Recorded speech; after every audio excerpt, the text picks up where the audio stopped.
None of them survived. What? They're waking up. How many? All of them.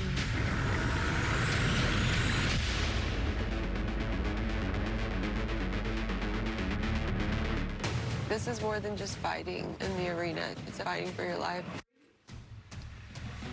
Now at 10, a twisted joyride ends with murder charges. The cell phone video at the center of the case as police say 2 teen boys killed a former California police chief and recorded their crime.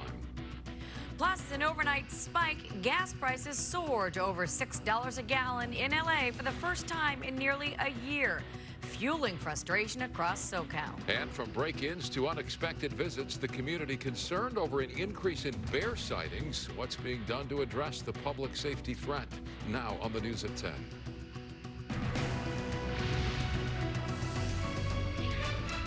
Good evening, I'm Micah Ullman. And I'm Mary Beth McDade in tonight for Cher Calvin. Shocking video appears to show teens intentionally plow a stolen car into an unsuspecting bicyclist in Las Vegas, killing him. Now that victim has been identified as the former police chief of Bell, California. Tonight, those teens are in custody and are both facing murder charges. Chris Wolf is live in the news center tonight with the latest. Chris. Micah, MB, a shocking crime in Las Vegas, a viral video, and a California connection. Both teenagers are now in custody, and prosecutors want to charge them as adults. Ready? Yeah. The viral video, which surfaced on social media, shows a driver and his passenger intentionally ramming a bicyclist in Las Vegas on... Get out of here. Authorities say the video helped them make not one but 2 arrests in the deadly hit and run.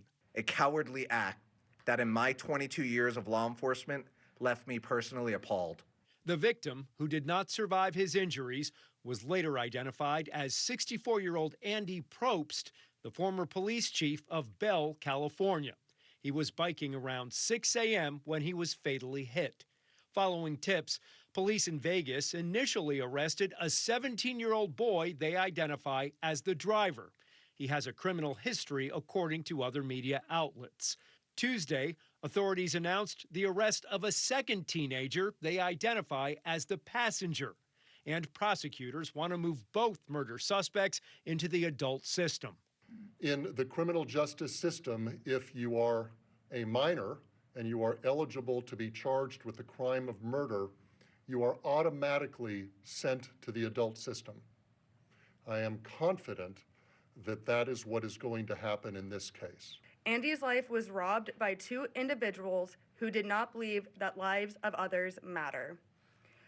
We believe that Andy's murder is a direct result of society's decayed family values and the strong effects that social media has on our youth. We as a family in no way feel that Andy's murder was based on race or profession. It was a random act of violence. According to reports, the hit-and-run victim, Andy Probst, spent 35 years in law enforcement before retiring from police work in 2009 and then moving into another job in global security. Reporting live in the News Center, I'm Chris Wolf, KTLA 5 News. Chris, thank you for that report. And now to new details emerging tonight about the man accused in the ambush murder of Deputy Ryan Klunkenbrummer, gunned down as he sat in his patrol car on a Palmdale street. Witnesses have come forward to reveal what the suspect was doing in the hours before the deadly shooting. And tonight, a memorial grows in Santa Clarita, where the deputy grew up. KTLA's Sandra Mitchell has the story. At the top of a quiet hillside in Santa Clarita. There's a memorial. Where Deputy Ryan Klinkenbrummer grew up. For Officer Ryan, there's a memorial at the top. Community members today gathering to remember the deputy ambushed and killed while on patrol.